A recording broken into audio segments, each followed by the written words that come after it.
Bonjour, ici Philippe Bouvard. Eh bien, je vous invite à suivre ma chaîne. Oui, vous savez, YouTube Philippe Bouvard officiel. À bientôt. Bonjour Philippe Bouvard. Bonjour Virginie. Bonjour à tous. Alors, nous sommes là pour comprendre, nous sommes là pour expliquer, nous sommes là pour savoir ce qu'on peut penser.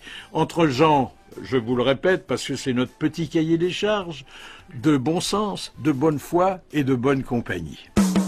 Sur RTL, vos questions à Philippe Bouvard jusqu'à 12h30 et dans Allô Bouvard, nous accueillons Céline, 36 ans, comptable de Bavent près de Cabourg. Céline qui veut évoquer avec vous, Philippe, une affaire qui a marqué cette semaine. Bonjour Céline. Bonjour Monsieur Bouvard. Alors, quelle est votre curiosité? Eh bien écoutez, je vous appelais pour avoir votre avis sur l'affaire Thévenoud. Oh, c'est une belle affaire, hein. Enfin, Oui, mais belle affaire parce que ça, c'est une réaction de journaliste, hein. Une belle affaire parce que ça permet de toucher le fond d'une certaine détresse politique. Ça nous fait toujours plaisir parce que ce sont des gens qui nous écrasent souvent et puis finalement, quand on se penche sur leurs compétences et sur leur destin, on se rend compte qu'il n'y a pas à les envier. Qui est Monsieur Thomas Thévenoud? Eh bien, à l'origine, il vient du département de Saône-et-Loire, qui est un département qui produit quelques beaux hommes politiques, puisque c'est également celui de M. Arnaud Montebourg. Thomas Thévenoud est député, naturellement était conseiller général, adjoint au maire à Montceau-les-Mines, donc il a pris l'habitude des situations explosives. Monsieur Thévenoud a été le médiateur des taxis et des VTC, avec le succès qu'on sait, qui a débouché sur plusieurs manifestations. Monsieur Thévenoud, surtout, a été l'adjoint de Monsieur Cahuzac. C'était une dure école, vous savez, Monsieur Cahuzac, hein. Et il a été le vice-président de la commission d'information sur la fraude fiscale. Et c'est sans doute là qu'il a appris, de la part des fraudeurs qu'il auditionnait, le meilleur moyen de ne pas payer ses impôts, qui d'ailleurs consiste à ne pas envoyer de déclaration de revenus. Donc, c'est vraiment l'utilisation des compétences, hein. Ça a déclenché un scandale. Et je voudrais remarquer au passage que c'est un scandale qui aurait pu gêner les socialistes et qui finalement leur a donné, comme on dit, du grain à moudre. Les socialistes ont dit, bien sûr, il y a une brebis galeuse. Alors on va l'évincer du troupeau. Mais nous n'avons mis que 9 jours. Pour Cahuzac, il avait fallu 2 mois et demi. Mais nous n'avons mis que 9 jours à la débusquer. Et c'est donc que notre système de transparence fonctionne bien. Et d'autre part, ça fait un accès de fixation. On dit, il y a un malhonnête, mais il y a près de 300 autres députés de même obédience qui ne sont pas malhonnêtes, qui sont honnêtes. Donc finalement, vous voyez, on a très bien retourné la situation. De la même façon que vous avez vu, Monsieur Sapin, quand il dit que tout va mal, il dit d'abord, il faut dire la vérité aux Français. Donc là, c'est méritoire. Il ne brosse pas un faux tableau de la situation, comme la plupart de ses devanciers, de droite ou de gauche, Monsieur Sapin. Il dit la vérité, Monsieur Sapin. Et pour qu'on s'aperçoive bien que l'ère du bas de laine est terminée, qu'est-ce qu'il fait, Monsieur Sapin? Il apparaît à la télévision avec un pantalon trop court qui montre ses soquettes, Monsieur Sapin. C'est un type formidable, Monsieur Sapin. Ensuite, Monsieur Thévenoud.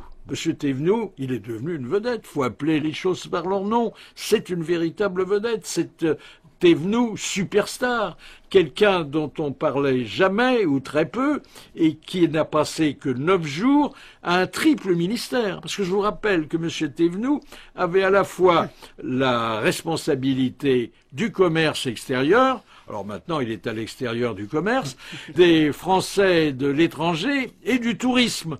Donc ça n'était pas rien. Alors on l'a remplacé tant bien que mal et on verra ce que ça donne.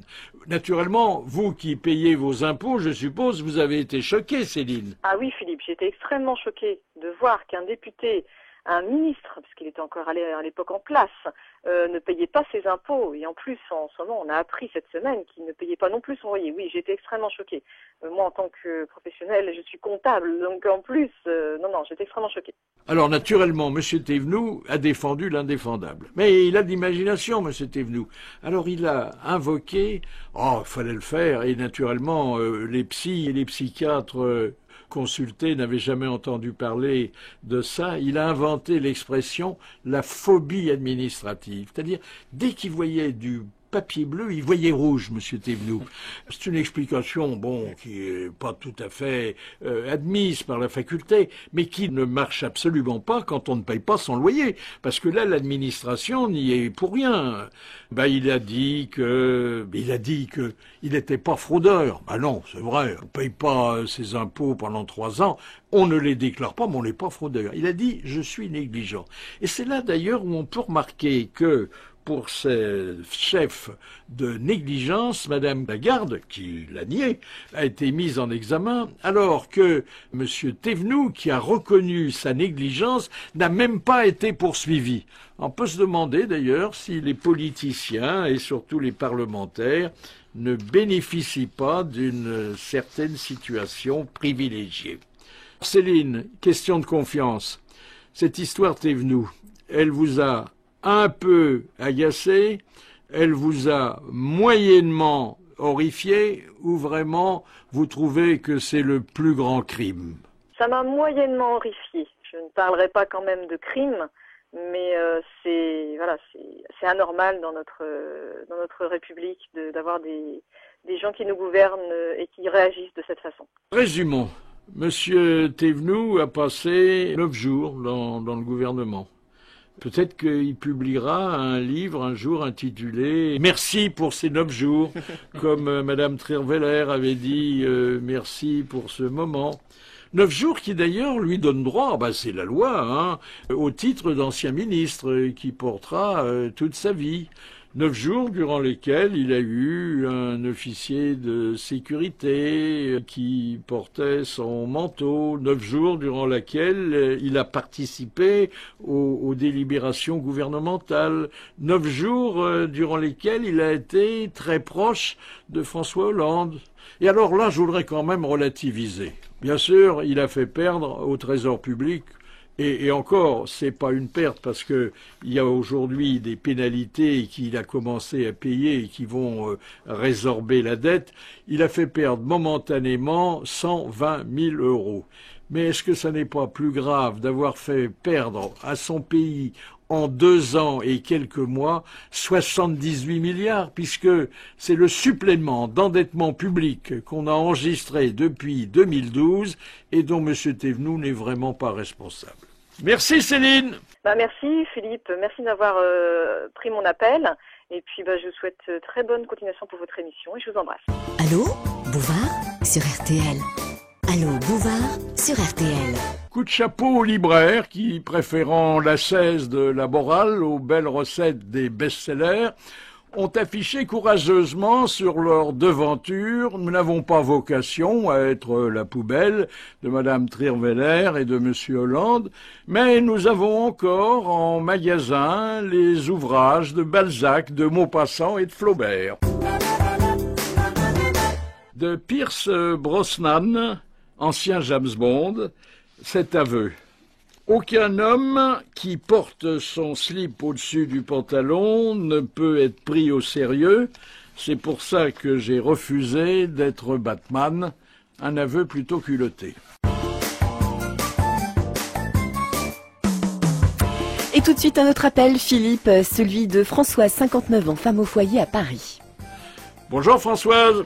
Bonjour Philippe. Quelle est votre question? Alors voilà, vous savez, la cuisine étant un de mes hobbies préférés, j'aimerais avoir votre avis sur cette question. La cuisine française est-elle toujours la meilleure? Moi, je le pense. C'est votre avis, Virginie? Bien sûr, bonne cuisinière. Ah oui, c'est la forcément. cuisine qu'on aime. C'est d'abord nos plats d'enfance, c'est notre régal d'adulte. C'est dans le meilleur des cas, ça doit être le vôtre, Virginie, les plats que vous savez préparer. Oh, c'est les plats traditionnels, hein, mais gourmande, je le suis, Philippe. Pourquoi est-ce qu'aujourd'hui on met en doute la primauté de la cuisine française? Moi, ça me révolte autant que si on disait que la littérature française du 19e siècle n'est pas la meilleure, hein. Je trouverais ça aussi injuste. Mais alors, il y a quand même là des traces, hein. Le magazine britannique Restaurant, dites donc, il fait un classement. En premier, il y a un restaurant danois, bon, pourquoi pas. En deuxième, il y a un restaurant espagnol, et c'est plus celui de Ferran Adrià qui a fermé. En troisième, il y a un restaurant italien. Ensuite, il y a la meilleure table française, mais elle est à la 11e place, hein. Il faut la chercher. C'est un restaurant de la Côte d'Azur. Je vais pas donner son nom. Je vais simplement dire que c'est pas la première fois qu'un magazine étranger déclare que cet établissement, tout à fait honorable et bien tenu, est le meilleur de France. Simplement, j'ai eu la curiosité, parce que j'adore les choses de la table et que j'aime bien me faire une opinion par moi-même, j'ai eu la curiosité d'aller dîner un soir dans cet établissement. C'était bon, mais sans plus. Voilà, simplement pour dire ça et pour se référer à d'autres classements. Il y a par exemple le classement du Michelin. Alors le classement du Michelin, bon, il nous est un peu plus favorable, mais enfin, il établit quand même qu'au Japon, il y a 32 restaurants à 3 étoiles et qu'en France, il y en a plus que 27. Ça, c'est pas normal, c'est pas normal. Il y a un snobisme de la cuisine asiatique. Vous me direz qu'aux États-Unis, il y a que 10 restaurants à 3 étoiles et que c'est un pays qui est beaucoup plus grand que le nôtre. Mais enfin, est-ce qu'on peut dire que la cuisine française vient en 11e position? Je suppose que vous êtes comme moi, ulcéré. Moi, je suis ulcéré. Je suis même un peu triste, si vous voulez, que la France voit lui échapper l'une de ses grandes fiertés nationales. Bon, elle a peut-être aussi un peu oublié que ce rang se méritait. Vous savez, nombre de chefs sont partis à l'étranger. On formait également aussi des jeunes chefs créatifs qui ont gardé leur tradition culinaire, mais qui sont quand même bien inspirés de notre savoir-faire. Oui, mais c'est pour ça d'ailleurs qu'il y a autant de restaurants français à l'étranger. C'est parce qu'il y a beaucoup de chefs qui ont émigré, mais parfois aussi pour des raisons fiscales et puis des raisons de carrière, hein, parce qu'ils trouvent à l'étranger une place qu'on leur avait pas accordée dans leur pays. Alors, il faudrait quand même dire une chose pour rétablir l'équilibre, c'est qu'on parle des restaurants étoilés, 3 étoiles, le sommet, 2 étoiles, 1 étoile, ce qui est déjà pas mal. Mais il y a les bons bistrots. Et les bons bistrots participent autant et ça coûte moins cher et on est parfois mieux accueillis au plaisir de la table que les restaurants étoilés. Il y a un guide des bons bistrots qui est d'ailleurs bien fait, où il y a énormément de bonnes adresses. Et il faudrait pas laisser croire aux étrangers, mais même aux Français, que, au moins dans ce domaine, nous avons perdu le leadership, parce que ça n'est pas vrai. Quels sont les grands chefs que vous connaissez, Françoise? Je ne sais pas, Ducasse, du Savoie. Ce sont quand même les têtes d'affiche. Ça coûte quand même très cher d'aller déjeuner ou dîner chez eux, hein. Mais on paye. Alors, il vous explique qu'on paye un service qui est souvent très complet, très cérémonieux, parfois un peu trop d'ailleurs, qu'on paye la nappe damassée, les fleurs qui sont sur la table, et puis la préparation des mets. Vous savez pas le reproche que nous font les chroniqueurs gastronomiques américains, de quoi je me mêle, hein. Ils nous reprochent de ne pas faire suffisamment de trajets en voiture pour lorsqu'on fait son marché, il parle naturellement des restaurateurs, pour aller trouver les meilleurs produits. Il paraît que le restaurateur français ne bouge pas assez, mais c'est peut-être parce qu'il a à sa portée les meilleurs produits que ses homologues américains n'ont pas toujours. Et puis, de grands restaurateurs et même de petits ont imaginé d'avoir à côté de leur établissement ou assez loin un potager et même parfois d'avoir des participations dans un élevage, ce qui leur permet de contrôler la qualité des produits sans laquelle il n'y a pas de bonne cuisine. Reste l'inventivité. Est-ce que vous ne trouvez pas que les cartes, Françoise, sont très peu variées et que pour arriver à une variété qui sorte un peu le convive de la routine, on fait une place disproportionnée à l'exotisme. Oui, alors ça, tout à fait. Et puis, bon, moi, personnellement, il y a quelque chose qui m'énerve un petit peu, c'est quand un chef dit qu'il a revisité, selon l'expression à la mode. C'est un très joli mot. C'est vrai, il va revisiter, par exemple, une blanquette de veau ou un bœuf bourguignon. Excusez-moi, mais c'est quand même des plats qui ont fait la renommée de leur père, qui ceux-là même ont élevé la gastronomie française sur la plus haute marche pendant des années. On m'a servi l'autre jour un pot-au-feu revisité. C'était immangeable. Immangeable, hein. Et le gars, il était très fier. Il a dit, voyez, voilà un plat classique, on est arrivé à le rajeunir. Tu parles. Vous, quels sont vos plats préférés, Virginie? C'est vaste, tout. Moi, je vais dire tous les menus. Et surtout, je suis plus pâtisserie que salée. Et vous, Françoise, vos plats préférés? Écoutez, moi, je suis très traditionnelle. Hein. Moi, j'adore régaler ma famille, mes amis, autour d'une blanquette de veau, un bœuf bourguignon, un gigot de 7 heures. Attendez, et la diététique, qu'est-ce que vous en faites? On l'oublie un peu. Alors, la diététique, vous savez, Courteline disait, ce qu'on mange avec goût se digère aisément. Oui, mais fait pas grossir. C'est une autre paire de manches. Alors, les plats préférés des Français restent le couscous, qui n'est pas de tradition française, mais qui est quand même un bon plat. Mais c'est pas votre plat préféré d'ailleurs, Philippe, le couscous? Non, ça vient tout de suite avant le steak frites. Hein. Mais de la même façon que nos amis belges raffolent des moules frites. Hein. Les meilleurs plats du monde donnent lieu à un classement qui doit nous faire réfléchir. Peut-être alors, et là c'est un autre problème où on se sent moins solide, sur la perte d'influence de la culture française. Or vous savez que la gastronomie française a été classée au patrimoine immatériel de l'UNESCO, c'est d'ailleurs une idée de Goinfre sans doute, et que le poulet à la sauce curry de Thaïlande tient le haut du pavé et qu'il est suivi par la pizza napolitaine, le chocolat du Mexique, ça on mélange un peu avec les desserts, et l'hamburger, ben oui, qu'est-ce qu'on peut faire contre l'hamburger? Surtout qu'aujourd'hui l'hamburger, on le trouve dans notre restauration rapide. Et je dois avouer que c'est pas mauvais, hein. C'est pas mauvais, mais c'est quand même responsable d'une partie de l'obésité du nouveau continent. Alain Ducasse, que vous citiez tout à l'heure, Françoise, s'est allié avec son ennemi, et ami d'ailleurs en même temps, son concurrent principal, Joël Robuchon, et ils ont créé, sans vraiment faire preuve d'imagination dans l'intitulé, l'association Cuisine de France. Mais la Cuisine de France est destinée à rétablir la réputation de la cuisine française, à rassembler les professionnels et à faire connaître cette bonne parole que très souvent les convives oublient de propager. Voilà. Notre cuisine est toujours la meilleure, au moins celle qu'on prépare, au moins celle qu'on déguste, et laissons les étrangers jaloux dire n'importe quoi, pourvu qu'on soit bien à table et qu'on digère bien, ce qui n'est pas le cas de toutes les situations politiques. Merci Françoise. Mais je vous en prie Philippe. Merci à vous. Allô Bouvard sur RTL. Grâce à l'ADN, on a peut-être établi enfin la véritable identité du serial killer qui s'était baptisé lui-même Jacques l'Éventreur. Alors ça n'est pas, comme on l'a dit et parfois écrit, un petit-fils de la reine Victoria ou le premier ministre de l'époque, Gladstone. Non, c'est un barbier polonais qui aurait été agité du coupe-chou.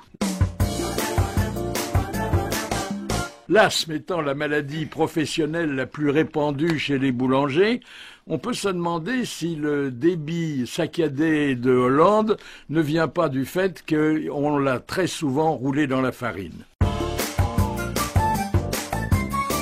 Jusqu'à 12h30, Allô Bouvard sur RTL. Bonjour Bernard Mabille. Bonjour Philippe. Alors, toujours passionné par la politique? Eh oui, alors aujourd'hui, plus qu'un coup de sang, j'ai un scoop, Philippe. C'est pas vrai. Ouais, Sarko revient. C'est pas vrai. Sonnez au bois, résonnez musette. Et déjà les chœurs de l'UMP, les petits chanteurs à la langue de bois, se chauffent la voix sous la houlette de leur chef, Brice Hortefeux, vous savez, le gardien de la flamme, d'où son surnom, Hortefeux continue. Alors je vais vous faire le chœur de l'UMP, vous voulez bien? Oui. Sarko va rappliquer, c'est réglé, le beau Sarko, le grand Sarko, avec Copé et la Morano. Ah oui, Sarko revient, Fifi, c'est quasiment sûr, c'est même sûr. Alors je tiens l'info d'un coursier qui connaît la cousine d'un mec dont la belle-sœur est la copine, vous me suivez? Oui. Et la copine de la vendeuse de la boutique Ray-Ban de la place Vendôme. Vous voyez que c'est du lourd. Bien hein? placé. Sarko revient, mais il ne lui reste plus qu'à trouver la fenêtre de tir pour ce retour. Et oui, un jour où Hollande, ses copines et ses copains ne monopoliseront plus la une de l'actualité. Alors, vu la vitesse à laquelle les affaires succèdent aux affaires, ça va pas être facile, hein. La fenêtre n'est pas une baie vitrée, mais un œil de bœuf. Philippe, rien que cette semaine, qu'est-ce qu'on a eu? Lundi, on a eu les ventre-corps du brûlot de Madame Treyer-Veller, dont la méchante presse n'a retenu que les mauvaises pensées, zappant qu'elle le trouve intelligent, solide, volontaire et très rigolo. Je la cite. « J'étais morte de rire, dit-elle, quand au volant de sa voiture, il dansait le sirtaki sur la chanson de Dalida. » Ah là, je dis Mitterrand, sort de son corps. Nous sommes gouvernés, Philippe, par Zorba le grec. Voilà pourquoi tout ne fait qu'empirer. Eh bien, ah ouais, jeu de mots. Et bientôt le tome 2, les SMS de VT. On va rigoler. Mardi, pas de fenêtre. François réagit sur les 100 dents. Et il était convaincant, il faut le dire. Hein. S'il n'aimait pas les pauvres, pourquoi en fabriquerait-il tous les jours de nouveaux? Et puis, à quoi ça leur sert d'avoir des dents aux pauvres? Quand t'es SDF, tu joues pas au bridge. T'es jamais invité dans les palais, tu fréquentes pas les têtes à couronne. Mercredi, Philippe, pas de fenêtre non plus. Démission de Thévenoud. Alors là, il paye pas ses impôts, il paye pas ses loyers, il paye pas ses PV. Et maintenant, on apprend qu'il paye même pas son kiné. Hollande tombe de son trône. Comment aurais-je pu le soupçonner? C'est vrai que, en plus, Thévenoud, il paye pas de mine. Alors, jeudi, pas de fenêtre non plus. Alors là, à la une de match, Montebourg se console dans les bras d'Aurélie Filippetti. Vous l'aviez dit, hein? Oui. Ah, dans Culture, il y a cul. Autre virée, Benoît Hamon tient la chandelle. Montebourg enchaîne les conquêtes, ministre du redressement. Ce n'était pas une appellation trompeuse. Avec en soir un petit bonus, on apprend que Aquilino Morel, vous vous souvenez, le chausseur sachant se chausser, tire lui aussi, mais à boulet rouge sur l'Élysée. Alors là, quand on voit ce qu'il raconte, on se dit pas de doute, le mec est à côté de ses pompes. Vendredi, pas de fenêtre. C'est le secrétaire d'État aux anciens combattants qui est soupçonné de favoritisme. Des anciens combattants, il pourrait passer au secrétariat des gueules cassées. Et d'ici qu'on apprenne que Najo Vallaud-Belkacem n'a pas son bac, que Le Drian était déserteur, que Cazeneuve voleur à la tire, et que Taubira est tombé raide dingue des 1000 louis, ça va encombrer, hein? Et ça, rien qu'à gauche, Copé, Fillon, Lavrieux s'occupant du reste. Alors, Sarkozy pourra revenir, Philippe, c'est quand même une bonne nouvelle, non? Oui, hein? bien sûr. En 2052. Ah oui, après les 2 quinquennats de Marine Le Pen. Ah, Carla n'est pas prête de perdre son chauffeur de salle. Merci, mais alors ça, on a beaucoup ri, mais dans le fond c'est très sérieux. C'est terrible. Et dans le fond, si tout va mal, je m'en réjouis parfois en me disant ça va permettre à notre ami Mabille d'être encore plus drôle que d'habitude. C'est fait. Merci Bernard. Merci Philippe. Retour au studio d'Allo Bouvard, la nouvelle émission de Philippe Bouvard sur RTL que vous retrouvez désormais tous les samedis dimanches entre 11h30 et midi et demi avec la question de Marie, 32 ans, de Paris, qui travaille dans une agence de voyage. Bonjour Marie. Oui, bonjour Philippe. Alors votre question? Eh ben, j'aimerais savoir ce que vous pensez un petit peu des cancres. Ne pensez-vous pas qu'on est un petit peu plus indulgent de nos jours avec eux? Ah oui, alors écoutez, c'est un sujet dont je peux parler en connaissance de cause, parce que j'en ai été un, et vraiment un vrai. Hein. Il y a une époque où ils n'étaient pas les chouchous des enseignants et du ministre de tutelle comme aujourd'hui. Non, j'étais le cancre irrécupérable. Hein. J'ai été beaucoup plus proche du radiateur que de mon professeur. Tous les 2 ou 3 mois, ou parfois quand on était gentil, on appelait ma mère pour leur dire, écoutez, on est heureux d'avoir eu votre fils pendant 6 mois. Il est rigolo, mais il faudrait peut-être le retirer d'un établissement, il a droit de connaître les autres. Et c'est pour ça que j'ai fait 6 lycées, sans être jamais renvoyé. Mais j'ai raté 3 fois le bac, je n'ai rien compris, j'ai regardé davantage la pendule que le professeur et je suis passé à côté d'un tas de données essentielles qui me manquent. Heureusement, il y avait à l'époque, et parce que j'ai quand même bénéficié de l'enseignement primaire avant de m'étaler dans le secondaire, il y avait à l'époque ce qu'on appelait le certificat d'études primaires, et ça c'était un examen très complet qui vous permettait de quitter l'école, et d'ailleurs à l'époque c'était permis. Aujourd'hui, on n'est plus un cancre, hein. Vous avez remarqué, Marie, on est un élève en état d'échec scolaire. C'est quand même mieux, non? Oui, ça passe mieux dans le bulletin, c'est sûr. Ah oui, donc... Philippe, vous n'étiez pas une grosse tête? Ah non, c'est-à-dire que j'étais pas complètement idiot, mais j'étais allergique à certaines matières de base que sont, par exemple, les maths, la physique, la chimie, où je ne comprenais absolument rien, où je remettais lors des examens une copie complètement blanche, ce qui a fait de moi un pionnier de la lutte contre la déforestation. Je m'en suis sorti, mais j'ai quand même raté 3 fois le bac, que je ne possède pas. Ça a créé chez moi une frustration. Alors, je vais vous faire une confidence. Je me suis dit, quand j'ai eu 70 ans, oui, parce que je suis au-delà, je vous le rappelle. Quand j'ai eu 70 ans, je dis qu'il y aurait un certain panache à aller passer le bac à Vincennes dans l'université du 3e âge qui délivre cette peau d'âne. Et je me suis inscrit. Je me suis dit, il y a certaines matières où je serai pas meilleur, mais au moins en français, peut-être que j'aurai une note qui compensera les mauvaises notes que j'aurai ailleurs. Et puis, j'ai eu la curiosité de demander à mes petits-fils de me montrer leurs devoirs de français.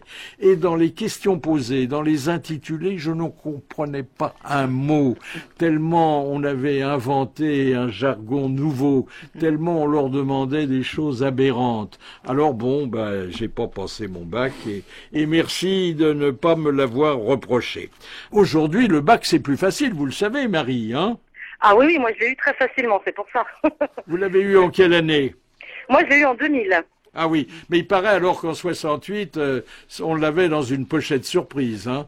Attendez, tout est fait pour augmenter et de façon artificielle, le taux de réussite au bac. D'abord, on réharmonise, c'est un euphémisme, une litote, on réharmonise les notes d'examen parce qu'il y a des professeurs qui notent un peu sévèrement.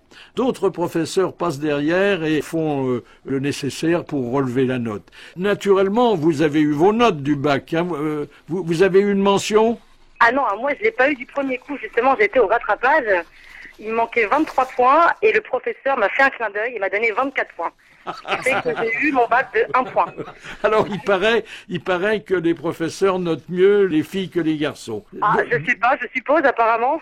Il paraît qu'ils notent moins bien les redoublants que ceux qui se trouvent pour la première fois dans une classe. Il paraît qu'ils notent moins bien, mais alors là, c'est grave et ça demande à être vérifié, les fils d'ouvriers que les fils de bourgeois. L'autre jour, à la télé, est apparu quelqu'un qui m'a fait beaucoup de peine, et là, j'ai senti toute l'injustice de notre époque. C'était un bac plus 6 qui était chômeur. Qu'est-ce qu'on peut faire pour rétablir l'équilibre? Donner plus parcimonieusement le bac? Oui, je sais pas trop comment on peut faire, mais c'est vrai que je pense qu'il y a pas du laxisme, mais peut-être que les profs sont un petit peu trop cool ou trop sympas de nos jours. Alors, ça se donne pas comme ça, les bacs, ça se mérite. Je sais bien qu'il n'y a pas de principe de rétroactivité dans le droit français, mais si on faisait une nouvelle loi pour rétablir vraiment le bon équilibre qui doit être celui des diplômes d'État, vous seriez prêt à rendre votre bac que vous avez obtenu, puisque vous venez de l'avouer de façon un peu bizarre, hein? Je le rendrai, mais je le repasserai avec succès, j'en suis sûr. Merci Marie, merci beaucoup. Merci Philippe, au revoir. Merci pour votre appel, Marie. Dans un instant, la suite de Allô Bouvard sur RTL. À tout de suite. Allô Bouvard sur RTL. Pour 200 €, on peut s'offrir une poupée Barbie à l'effigie de Karl Lagerfeld. Alors, plus vrai que nature, avec catogan, lunettes de soleil, mitaine, colle à manger de la tarte. Et ça peut servir à effrayer les enfants qui refusent de manger leur soupe. grâce à une fine aiguille, les œnologues sont désormais capables de goûter le vin sans, oui, je dis bien, sans déboucher la bouteille. Alors, si on peut déguster le Bordeaux en goutte à goutte, il faudra penser à demander à la Sécu de le rembourser. 11h30, midi et demi, Allô Bouvard, présenté par Philippe Bouvard sur RTL avec vos appels en continu et pas en intermittence. Quoique, on va accueillir Anne-Marie en parlant d'intermittence, Philippe. Anne-Marie a 59 ans, elle est sans emploi et elle nous appelle de Saint-Quentin. Bonjour Anne-Marie. Bonjour Monsieur Bouvard. Alors moi je voulais connaître votre avis en ce qui concerne le statut des intermittents du spectacle. Vous n'en êtes pas. Pardon ? Vous n'êtes pas une intermittente. Non, je ne suis pas une intermittente. Je connais un peu le milieu des intermittents. Oui. Et bon, je voudrais... Alors, c'est un régime spécial, hein, un régime spécial et qui naturellement est décrié par ceux qui ne bénéficient pas des régimes spéciaux. Est-ce que Virginie, vous êtes une intermittente ? Non, je ne suis pas une intermittente, mais j'ai beaucoup d'amis qui le sont, oui. Des amis comédiens. Et puis, il y a des gens qui font de la radio, mais d'une façon plus épisodique que vous, et qui ont droit à ce statut. Bien sûr, s'ils travaillent en intermittence, avec des contrats à durée déterminée. On a l'air de découvrir à la fois ce statut et ce problème. Mais en fait, l'intermittent du spectacle, il remonte au Front populaire à 1936. On l'avait créé d'ailleurs à l'origine, c'était pas vraiment une mesure sociale, en pensant aux stars qui, entre deux films, devaient vivre, mais qui quand même étaient entre deux gros cachets, ce qui aujourd'hui se produit encore, mais est limité à quelques 5 000 € par mois. Parce que c'est vrai que quand on a touché 2 ou 3 millions pour faire un film, on peut vivre sur ses réserves pendant quelque temps. Aujourd'hui, il y a, savez-vous combien il y a, Anne-Marie, d'intermittents en France ? Non, je ne sais pas. Je sais que ça représente à peu près 3,5% des demandeurs d'emploi. Oui, exactement. Là, vous êtes bien renseigné. Alors, des intermittents, il y a quelques années, il y en avait 50 000. Aujourd'hui, ils sont 250 000. On peut se demander pourquoi, mais c'est parce que on a fait entrer dans cette catégorie, enviable d'ailleurs, on va le voir dans quelques instants, tous ceux qui, de près ou de loin, participent au spectacle ou à l'audiovisuel. Et tous les métiers, il y en a une cinquantaine. Par exemple, le jeune homme, parce que c'est un métier de jeune, qui est chauffeur de salle, c'est-à-dire qui, avant une émission, vient et essaie de mobiliser les spectateurs qui sont dans le studio pour qu'ils applaudissent, pour qu'ils fassent semblant d'être heureux. C'est un intermittent du spectacle. La maquilleuse, mais c'est un peu normal, c'est une intermittente. Artistes et techniciens sont intermittents. Tous les techniciens sont des intermittents. Il y a naturellement les comédiens. Vous pouvez me dire d'ailleurs, les comédiens, n'importe qui peut se prétendre comédien. Et c'est vrai, il n'y a pas de diplôme. Si Virginie déclare demain qu'elle est comédienne, Je suis comédienne. Vous êtes comédienne. Oui. Hein. D'ailleurs, bon, vous savez, c'est Sacha Guitry disait toutes les femmes sont comédiennes sauf quelques actrices. C'est pas faux, hein. Vous êtes comédienne, comme vous n'avez pas appris votre métier et que peut-être, mais simple hypothèse d'école, vous n'avez pas un énorme talent de comédienne, non. Vous ne trouvez pas d'engagement. Et c'est là que vous vous inscrivez pour toucher le chômage. Alors encore faut-il, pour qu'on vous l'accorde, que vous travaillez quand même un certain nombre d'heures une certaine durée aussi. Même pas par an, c'est tous les 10 mois, 570 heures. Ça. Et il faut quand même les trouver. Il faut trouver l'emploi, c'est ça qui est dur en fait. Mais une fois que vous avez effectué ces heures, vous avez droit, je crois, à 1 heure d'indemnité pour 1 heure travaillée. Il y a d'autres régimes spéciaux, hein, Anne-Marie, vous êtes au courant ? Oui. Mais pour revenir aux intermittents, quand on parle de 507 heures, il faut savoir qu'il y a beaucoup plus d'heures travaillées qui ne sont pas rémunérées, voire pas défrayées du tout. Ah, oui. Comment vous expliquez ça ? Eh bien parce que lorsqu'il y a des castings ou des auditions, il faut oui. passer, donc pas toujours défrayer. Il y a tout le travail en amont avant de trouver un engagement. Mais généralement, les castings ne sont pas rémunérés, Anne-Marie. Vous parliez de gens qui n'ont pas de talent, qui peuvent se déclarer artistes et autres. Mais aujourd'hui, le vrai problème, c'est pour les gens qui ont du talent et qui sont obligés de travailler énormément pour se perfectionner et qui ne sont pas forcément engagés. Pour 250 000 personnes, il faut quand même compter un trou budgétaire d'1 milliard d'euros. Ça fait beaucoup, hein? Oui, mais est-ce que justement il n'y a pas quelque chose à faire par rapport à certains emplois qui sont déclarés comme intermittence, alors que les gens font beaucoup plus de 507 heures, et là je pense que peut-être certains employeurs auraient des efforts à faire et de ne pas les laisser en intermittence, mais de les passer en CDI, par exemple. Oui, sûrement. Alors écoutez, les intermittents du spectacle ont par définition un accès privilégié aux médias. Ce sont des gens parfois connus, parce que en tête d'un défilé protestataire, souvent il y a des vedettes, et c'est bien qu'elles soient là, qui se joignent aux gens qui n'ont pas accès au vedettariat et qui souffrent.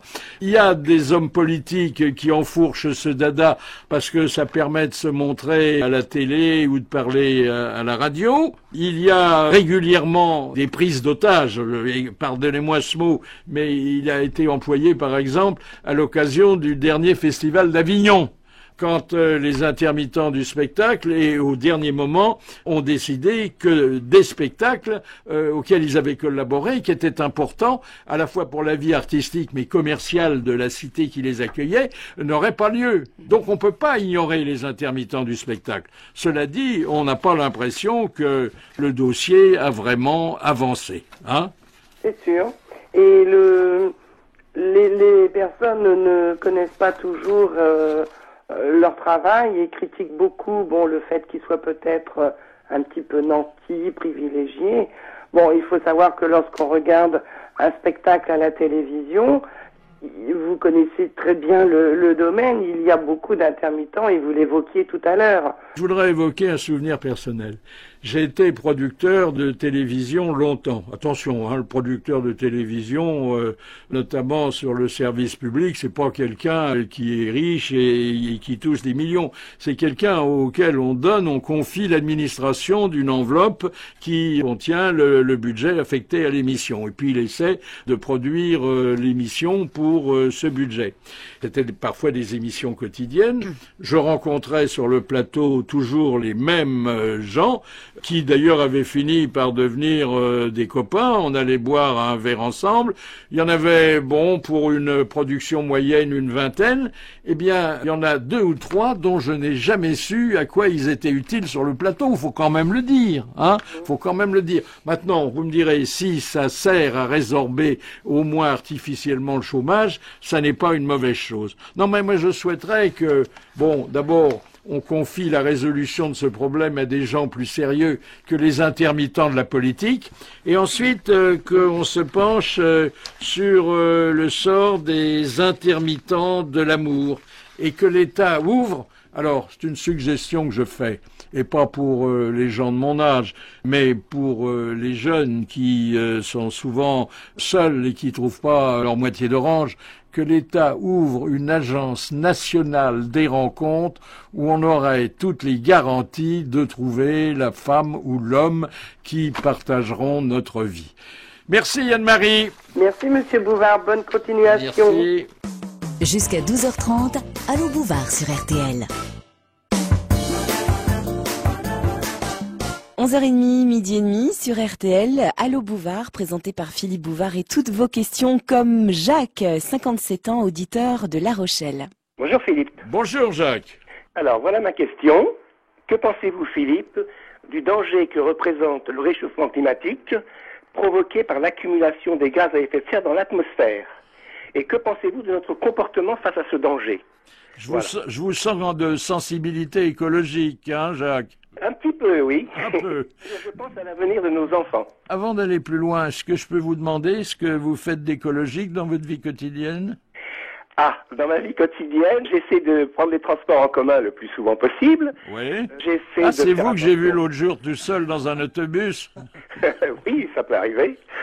Et je fais attention à consommer le moins possible d'énergie dans mon C'est-à-dire, vous appartement. consommez le moins possible d'énergie. Vous faites la grasse matinée, par exemple. Ah, par exemple, oui. Pas ce matin. Bon, vous fermez la lumière quand vous quittez Ah, bien une sûr. pièce.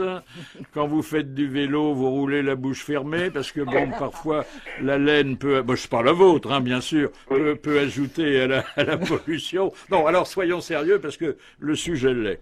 C'est devenu en plus un cheval de bataille politique. Vous en avez conscience, hein? Ah oui, bien sûr. Et moi, je pense que les politiques n'en parlent pas assez, à mon avis. Oui. Moi, ça me fait un peu rire quand j'entends les politiques qui attrapent toutes les mains qui se tendent vers eux parler de l'effet de serre. Bon, je trouve qu'ils sont pas bien placés pour ça. Je trouve aussi que c'est quand même un sujet très saisonnier. Je sais pas si vous avez conscience que selon que le thermomètre monte ou descend, ceux qui, souvent courageusement, luttent pour que nous vivions autrement, se manifestent plus ou moins. Quand les écolos sont au coin du feu parce qu'il fait froid, et il arrive encore qu'il fasse froid, on les entend beaucoup moins. Donc, vous êtes d'accord sur le caractère saisonnier quand même? Ah, peut-être qu'effectivement, il y a des effets c'est ce qu'on entend souvent à la radio, effectivement. Il y a des effets du climat, on les pense au réchauffement climatique, on fait le lien tout de suite avec le réchauffement climatique. Alors que le réchauffement climatique est quelque chose de beaucoup plus sur la durée et dans l'avenir. Hein. Est-ce que le réchauffement climatique vous a fait renoncer définitivement aux petites laines? Non, au contraire. Soyons sérieux, parce que le sujet l'est. On a quand même découvert que la couche d'ozone qui nous protégeait des mauvais rayons, était gravement menacée. Et puis alors, chemin faisant, ça met en cause toute notre civilisation. Que les facteurs de pollution déterminés par l'écologie étaient ce qui nous rend la vie moderne la plus facile. Les moteurs, c'était l'énergie nucléaire, entre autres. Et donc, si l'on voulait aujourd'hui prolonger la durée de vie de notre vieille planète, encore que on n'est pas menacé quand même à très court terme, il faudrait renoncer à presque tout ce qui améliore cette vie. Vous êtes prêts, vous, à y renoncer? Et par exemple, à vous éclairer à la bougie si l'électricité est uniquement d'origine nucléaire? Non, je ne voudrais pas renoncer à l'électricité. Mais par contre, effectivement, vous avez raison, il y a des transformations qu'il va falloir faire. Vous êtes prêt, vous, quand il fait très chaud dans les bureaux, à renoncer à la clim? Oui, je suis prêt, et même dans ma voiture. Est-ce que je vais vous poser une question, Jacques? Est-ce que vous savez de combien la température s'est augmentée sur Terre depuis quelques années? Ah, alors on parle de 2 degrés. On est au-dessous, en fait, c'est 1,3 degré. Ah, d'accord. C'est pas terrible. Et il faut savoir que au Moyen-Âge, ça avait augmenté davantage. Mais c'est pas, si vous voulez, pour dire que l'écologie n'est pas une science, qu'on ne doit pas s'en occuper. C'est pour vous montrer que le problème que nous découvrons aujourd'hui, il est presque vieux comme le monde. À savoir que le climat a des sursauts, des caprices, comme nous. Ah oui, bien sûr. Je voudrais terminer sur une note plus joyeuse et plus optimiste. J'ai fréquenté le littoral, notamment azuréen cette année, et j'ai pu constater, notamment qu'au bord de la mer, qu'il y avait de plus en plus de glaciers. Merci Jacques. Eh bien, nous voilà à la fin d'Allo Bouvard, Philippe. On se dit à demain? Ah oui, on se dit à demain avec d'autres sujets, et vous le verrez, je le suppose, je l'espère, pas des moindres. RTL, il est 12h30.